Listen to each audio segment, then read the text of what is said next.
Hi! Welcome to Richard Kabili YouTube channel, and for today's tutorial, I will be teaching you on how to add music recognition button and control center on iPhone X. But first, kindly subscribe to this channel and don't forget to hit the subscribe button and the bell to notify you for the new updates.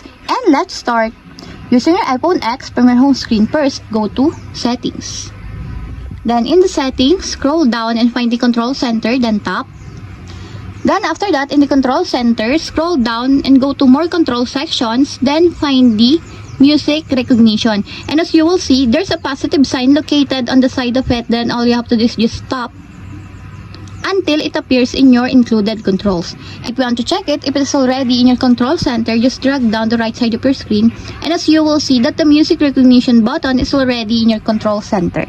And that's it. We have successfully added music recognition button in control center on iPhone X.